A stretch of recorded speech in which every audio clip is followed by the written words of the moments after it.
यही जैसे सर बता रहे थे, कालांतर में धीरे धीरे धर्म बढ़ते बढ़ते और सिर्फ उसी में रह गया। किसमें रह गया? केवल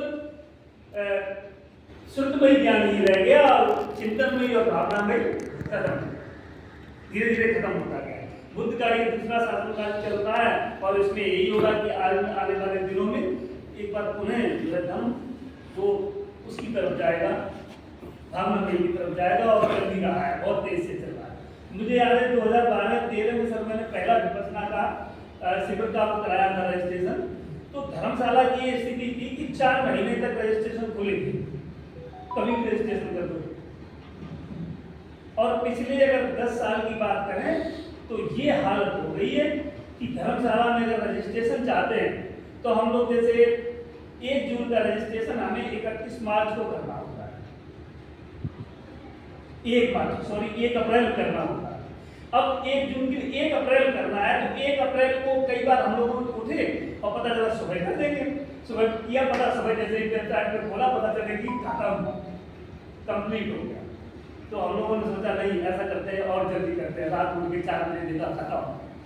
इवन ये हुआ कि पहले से तैयारी और रात के 12 बजे जैसे ही डेट बदले और वैसे ही करना है मुझे रजिस्ट्रेशन, रात ठीक 12 बजे जैसे ही डेट चेंज हुई हम लोगों ने रजिस्ट्रेशन किया तो पता चला कि 4 लोगों को रजिस्ट्रेशन करना था, अकेला मेरा रजिस्ट्रेशन मिला, 4 लोगों का फुल, विदिन 5 मिनट सभी सीटें फुल। ये इस बात को प्रदर्शित करता है कि जो भावना में प्रज्ञा का क्षेत्र है, चिंतन में प्रज्ञा का क्षेत्र है, वो कितनी तेजी से इसमें चल रहा है। किसी भी सेंटर, जो अच्छे सेंटर है, मैं समझता हूँ 4-4 महीने तक उसमें कोई जगह नहीं, और कितने ही लोग जो जानते नहीं वहां पहुंच जाते हैं, उसके बाद बेचारे लौट आते हैं। योगेंद्र जी के साथ पिछले वर्ष ऐसा ही हुआ कि इन्होंने 2 शिविर में, एक सरप्रधान में, एक 10 दिवसीय में जयपुर में कराया हुआ रजिस्ट्रेशन, तो शिवरंजन भाई साहब गए, मेरे दोस्त के शिवराम मुंशी पालो वो गए, इनका कन्फर्म नहीं था, ये चले गए और जब आप पहुंचे उन्होंने कहा कि आप अपना कन्फर्मेशन नंबर दीजिए, उन्होंने बताया आपको तुम्हारा कन्फर्म नहीं, प्लीज आपसे हाथ जोड़ता हूँ कि आपका हो जाता है, प्लीज आप टाइम बर्बाद मत कीजिए, नारियल दइए, खाना खाइए और उसके बाद आप वापस आ सकते और इनको वहाँ से वापस आ जयपुर से। तो प्रज्ञामयी क्षेत्र में तेज चल रहा। बुद्ध ने जो कुछ खोजा, जिस विद्या की हम लोगों को दी, हम उसके आगे चल रहे हैं। जैसे बुद्धिज्म में ये कहा जाता है कि सबसे पहले सोतापन अवस्था, सक्रदागामी, अनागामी और उसके बाद अरहत। तो मैं सभी लोग कहते हैं ऐसा कि जन्म लेना दुख में है, जन्म लेना ही है भी, वास्तव में जन्म ले लिया तो दुख होना ही पड़ेगा, लेकिन मैं ये मानता हूँ कि मनुष्य का जीवन प्राप्त करना ये एक बहुत अच्छी बात है। हमें जन्म मिला दुख में जरूर है, लेकिन उस दुख को काटने का साधन भी यही से शुरू होता है। उस दुख से दूर जाने का साधन भी जन्म से ही शुरू होता है। जैसा सर ने भी बताया कि बुद्ध को ज्ञान प्राप्त हुआ तो उन्होंने सबसे पहले देखा किस ज्ञान को मैं किसको दूं, तो उन्होंने कहा अपने गुरु को दूं, जिन्होंने मुझे सातवें ध्यान तक सिखाया, आलार कलाम जी को दे।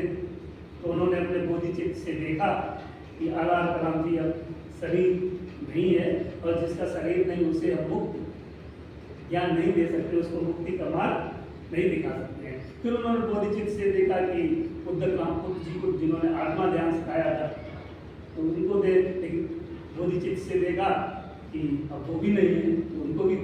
तो इस मायने में हमारा जीवन मिलना एक बहुत खुशी का विषय है। तो खुशी न कह लें तो उसका ये कह लें कि एक बहुत लाभदायक विषय है कि हम अपनी मुक्ति का साधन साध सकते हैं। तो कम से कम मुक्ति का साधन कहाँ तक, कम से कम इतना साधन तो हम बना लें कि सोतापन अवस्था तक पहुँच जाए। सोतापन अवस्था क्या होती है कि जो सोतापन एक बार हो जाता है वो साध जीवन में कई जन्म लेगा, कई जन्म लेने के बाद, ऐसा बुद्धिज्म में माना जाता है, कई जन्म लेगा और कई जन्म लेने के बाद वो मुक्त हो ही जाएगा।